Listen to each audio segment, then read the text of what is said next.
This is the only picture showing Maryam Sharipova alive that her parents have left. She was very determined when she set her mind to something.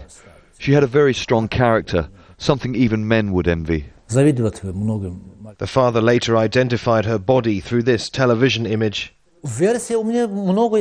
I have many versions of what could have happened. Maybe she was kidnapped. Maybe it was some kind of revenge.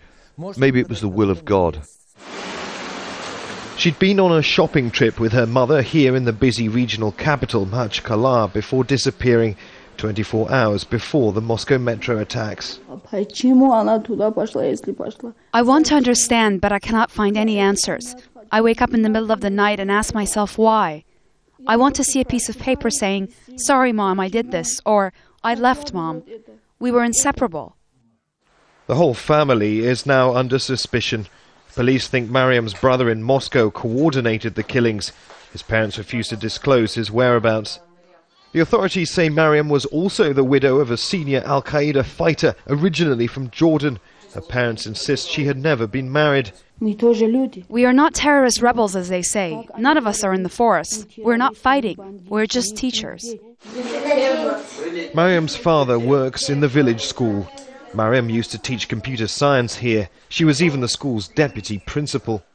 The head teacher remembers her as a quiet, withdrawn woman, far from the image of an avenging suicide bomber. She never participated when the teachers got together. She was just busy with her work, but I never noticed anything suspicious. These children now know what happened to their teacher. Pictures of her dead body spread quickly, but few are old enough to perhaps understand why she may have done it.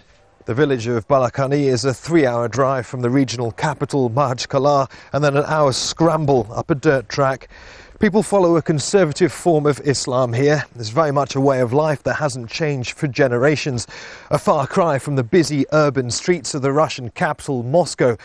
Since news of the bombing reached Balakhani, locals have lived in fear of state reprisals. There have been police raids here before, but under a new Kremlin drive, villages like this are the first port of call in its anti-terror operations. It's common knowledge that fighters do live out in the surrounding hills and forests. Some in Balakhani even quietly sympathize with their cause. But the question is whether Maryam Sharipova was so secretly embroiled with the fighters that she would commit both suicide and mass murder. Neave, Al Jazeera, Balakhani, Dagestan.